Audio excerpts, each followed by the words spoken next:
But you got to raise your hand and say, hey, support me. In order for you to expect anybody to know what to do.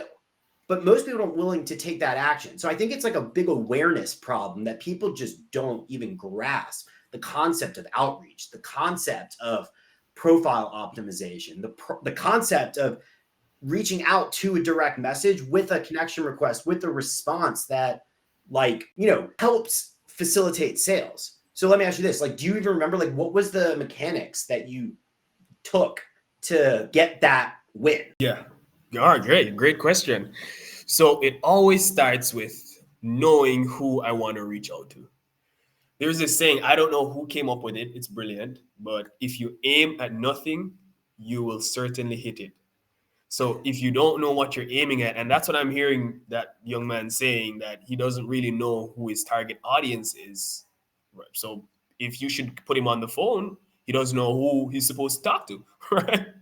So I had to refine the target audience. And I figured, who in a company might be interested in giving gifts?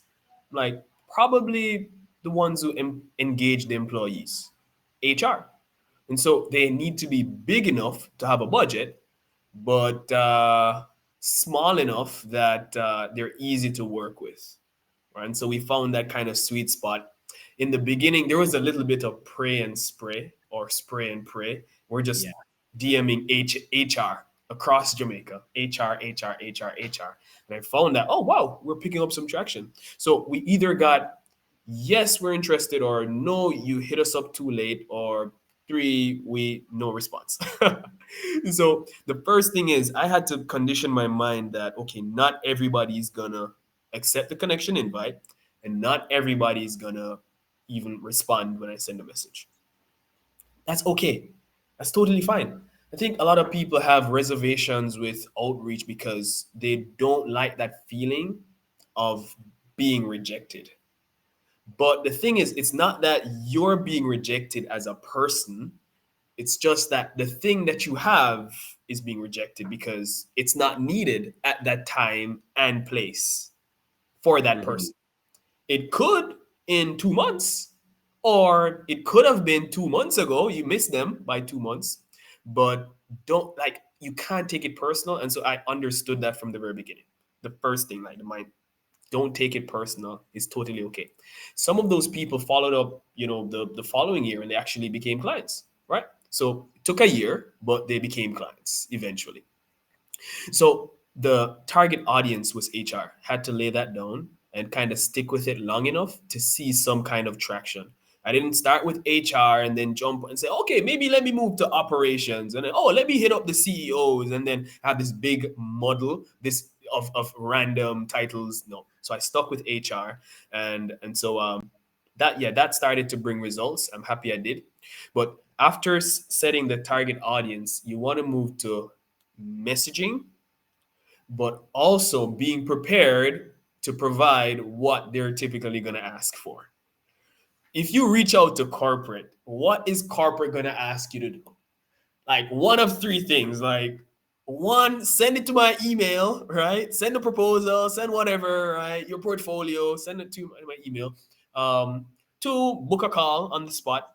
Or three, hey, you're talking to the wrong person. Let me give you somebody else's email. So I'm like, maybe I should put together a portfolio of my wife's work and have that in a professionally done PDF. So the minute they ask for that, because they will, I can send it to their email. Then I also set up an email template that says, I'm not going to quote it word for word, but it pretty much intros and transitions from the LinkedIn conversation to email saying, yes, our portfolio is attached. Can we have a quick call to work out the details? So I'm not going to ask for a call on LinkedIn. All right. I'm going to wait until I get into the email. On LinkedIn, it's a little bit too soon. I need them to see the work because what we're selling are gifts. Gifts are their appeal is from what they look like. People need to see before they even know if they're interested. So I had to get them to the point of receiving an email, getting the portfolio, and looking through the dozens and dozens and dozens of gifts we've done, And then once that emotional appeal is there, they can see, oh, his phone number or their phone number is right there. Okay, maybe we should call them, right? Or maybe we should respond and maybe get a quote or something like that. And then yeah, that's the pretty much the process. So So LinkedIn, I'd like to think that LinkedIn is not just a space to sell services, but also products as well. I I have clients that are products. I have clients that are services. I've sold True. both. I would actually challenge you to say, how can you keep it on LinkedIn and you don't even have to go to email?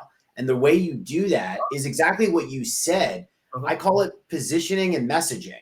So you got to position your profile and your PDF, you have to create pre-selling content like you just described, a PDF. You have to be able to kind of put it on there, make it accessible for people, and then be able to, like what I was telling that guy, have a good about section that's describing your offer. That way, when you outreach to somebody, you don't need to sell. What you need to do is open a conversation and let them potentially look for the crumbs to be able to make it easier for them to open up conversations with you. They could ask you questions about what you're working on because they have a generalized understanding in their mind of why you reached out to them in the first place. See, when I looked at that person's profile, I saw he's giving off very confusing vibes. I looked at his profile in the conversation. I was like, dude, you have a job and you say that you like your job. Why do you have open to work on your profile? And he's like, Uh-oh. well, I haven't really changed it. But he's like, I'm not looking for a job. I was like, well, then you can't reach out to people because if you reach out to people, they're going to think you want a job. And so, Mhm. like, you're framing the conversation wrong based off of what you want. And so, not only do you have open to work, but then you don't have an about section. So, you're leaving it up to the imagination. We want to control the frame. That's what sales is all about, controlling the frame. And so, in your case, if you have a featured PDF on your profile, if you Yeah. have an about section that like lists out what your offer is, at least on a generalized, like, you know, high standpoint with good copy that basically like, not only promotes it, but what the mission is. Why are you doing this? Like, say something more than your offer, but like why it's inspiring to be part of this project. And then you reach out to corporate people and then have conversations. If they look at your profile, they get all this information. And now all of a sudden it makes it a lot easier for them to say, at least maybe comment um, on it, right? Like be able to say like, hey, O'Shane, I like what you guys sell. I would love to learn more. That inbound request allows you to optimize for then getting on a call to deliver on what they want. So my point is, you said it might be too soon to reach for a call on LinkedIn. I understand what you're saying, and you do want to open up the conversation. It's all about a funnel, right? You don't want to pitch before you have a serious conversation. But what I would challenge you with is, how do you drive the serious conversation quicker?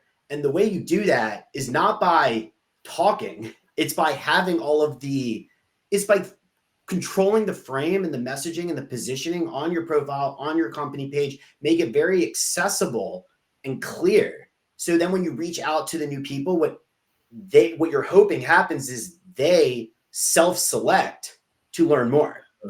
Yeah. Oh my gosh. That is I don't know. I haven't thought about that. Why not upload that PDF to the featured section, right? This Yeah. is like, gosh, yeah, it's a no-brainer. Yeah. And then you can even potentially convert that, depending on where you have it in Canva, to like a motion video or something like that. Like actually make it a little bit more interactive to be able to have some type of explainer video to be able to, because some people read, some people don't want to read. You want to optimize it for everybody. You also want to Mhm. explain it in the, at least kind of highlight it in the usually about section or maybe somewhere in the title. You want to make this stuff easy. People bury things and they give off confusing messaging, like that guy who says he's open to work, but when you meet him in person, he's like, no, I love my job. I'm not looking for a job. It was like, well, okay, well, if you reach out to somebody and want to like network with somebody in your market, they're going to think you want a job because it literally says you want a job. Mhm. this is how I started my LinkedIn journey, by helping people with messaging and positioning, because I used to get on calls with people. That's why I like that guy, because I was like, I've had this conversation with so many people where you look at their profile and it says one thing as like an objective person who's just trying to like get the picture of like, how can I help you? And then when you talk to them, they're saying something totally different, which Mhm. is, I'm happy, I'm not happy, this is where I think my career is going. It doesn't matter what the answer is. If I'm here trying to help you, I just want to help you get there quicker. So I'm trying to be the objective person that says, hey, but like, if you're saying that, don't you think it would be easier to, in your case, just feature it instead of needing to send it an email? Like, just put it there. If you know that that's where you're going, let's just put it up there. So when you reach out to people, they click on it, you hope they see it, and they're like, hey, I like what you guys do, right? You're giving people the ability to just self-select and say, this is interesting. I sell a consumer, one of my clients is a consumer product. It's in the sports field, it's a mouth guard. And so I've done all this stuff where you just want to make it so much easier. You can sell products on LinkedIn because the way that I sell products is it's still like human relationships. You gotta the way you sell products is still eventually selling to humans in some capacity. Like what you said, if it's gifting, you're selling to HR. In my case, if you're selling to retail people, you're selling to consumers, you're selling to athletic directors of organizations. You got to think through the prospecting